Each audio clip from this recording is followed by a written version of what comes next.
여러분, 해피고 선생입니다. 오늘은 공부하고 레버리지 하라라는 주제를 한번 영상 찍어보도록 하겠습니다.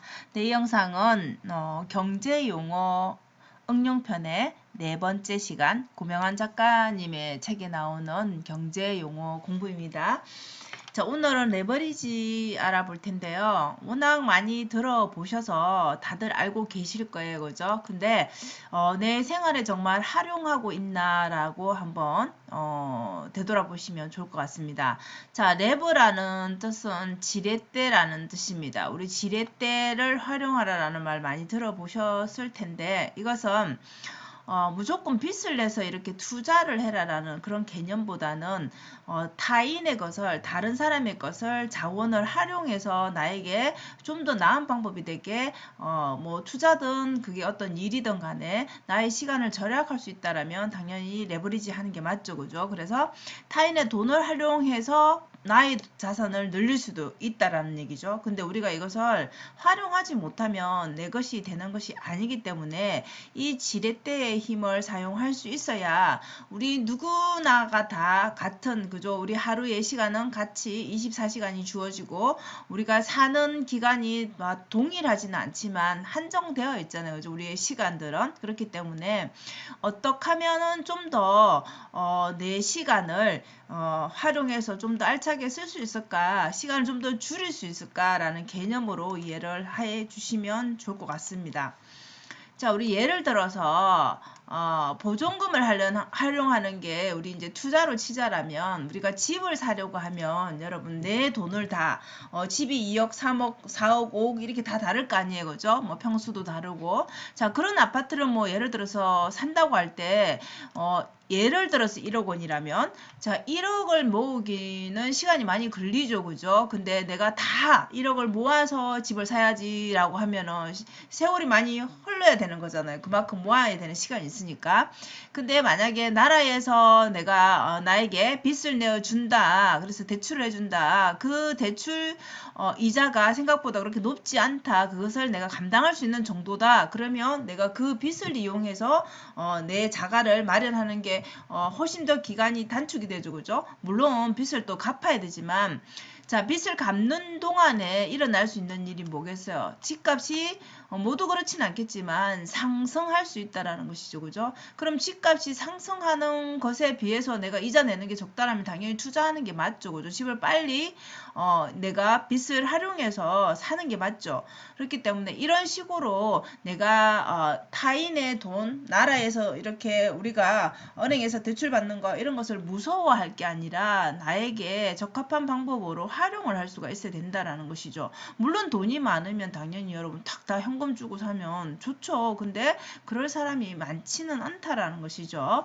일부 부자들을 빼고. 그죠? 자, 그러면은 이렇게 내가 1억 원을 주고 사야 되는 돈을 내가 뭐 투자 개념으로 생각해 본다라면은 자 1억 원 들어서 한 채를 살 수 있는데 전세비가 만약에 5천만 원이라면 내가 5천만 원을 상대방에게 받는 것이잖아요. 보증금으로. 그죠? 물론 나갈 때 줘야 되는 돈이지만 그러면 사는 동안에 2년이면 2년, 4년이면 4년 이 5천만 원을 내가 활용할 수가 있다라는 것이죠. 그죠? 그러면 5천만 원을 가지고 집을 한 채 더 살 수도 있겠죠. 보증금을 그죠? 이용해서 두 채를 투자할 수도 있다라는 것이죠. 그러니까 내가 가진 돈과 그리고 그 보증금을 활용해서 그래서 얼마든지 이렇게 뭐 예를 들어서 1억 원 5천만 원을 제가 얘기를 했지만은 이거는 작은 또 빌라라든지 뭐 아파트라든지 물론 지금은 이제 시세가 많이 달라졌지만 꼭 여러분들이 이제 투자하고자 하는 것에 대해서 이런 식으로 활용을 할 수가 있다라는 것이죠. 물론 여러분들이 영상을 보면서 서울에는 집값이 얼마인데 이런 말을 할 수가 있겠죠. 그러니까 이거는 예시일 뿐입니다. 그래서 이런 식으로 없다고 생각하면은 당연히 안 보이겠죠. 근데 나는 작은 것이라도 뭔가를 해보겠다. 꼭 이런 식으로 부동산 투자가 아니더라도 내 생활에서 레버리지를 활용하겠다. 그런 것도 얼마든지 가능하겠죠. 그것은 나의 시간이 될 것이고 나의 노력이 되겠죠. 그죠? 그래서 이렇게 해서 할 수 있는 이유가 내가 수익률이 계산을 했을 때 수익률을 내가 내는 이자보다 높다라면 당연히 하는 게 맞잖아요. 그죠? 근데 이런 이자율이라든지 이런 수익률 계산을 할 수가 있어야 되겠죠? 자, 이런 경우에는 금리가 정말 낮다라면 더 활용하기가 좋겠죠. 금리가 낮으니까 낮은 금리를 이용해서 내가 대출받아서 충분히 이렇게 또 활용할 수 있는 시기가 있을 것이고, 또 금리가 높을 때는 높을 때만큼의 또 투자 방법이 있겠죠. 그래서 이렇게 활용하는 방법을 여러분 생활에 적용을 할 수가 있어야 된다는 거죠. 그래서 이거는 예를 들면은 은행 대출을 이용할 수도 있고, 좀 전에 제가 말한 전세를 끼고 부동산을 이렇게 구매할 수도 있는 거고, 그죠? 그다음에 투자를 받을 수도 있겠죠. 내 재능이 있다라면 다른 사람이 돈을 나에게 투자할 수도 있겠죠.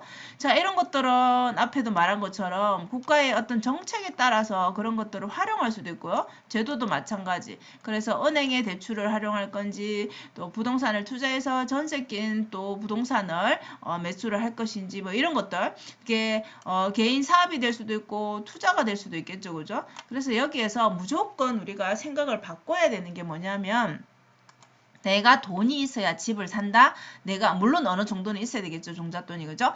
내가 돈이 있어야 꼭 사업을 한다. 이렇게 생각을 딱 가둬버리면은 나는 돈이 없는 사람이기 때문에 절대 사업을 할 수 없어. 절대 집을 살 수 없어. 이렇게밖에 사고의 확장이 안 되겠죠, 그죠? 그렇기 때문에 내가 지금 이만큼 있는데 이만큼을 가지고 집을 살려면, 내지는 이만큼을 가지고 창업을 하려면, 내가 이만큼을 가지고 다른 일을 해보고 싶다라면 어떻게 해야 될까? 이런 관점에서 계속 생각하고 방법을 찾아야 되겠죠, 그죠?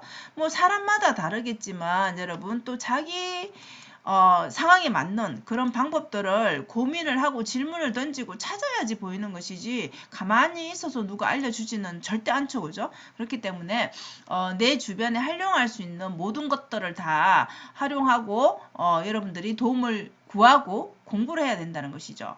자, 그래서 우리가 자원을 활용할 레버리지가 결국은 뭐 그게 돈이든 타인의 노력이든 뭐든 간에 활용하는 거잖아요, 그죠? 그래서 혼자 내가 회사를 운영한다 생각해 보세요.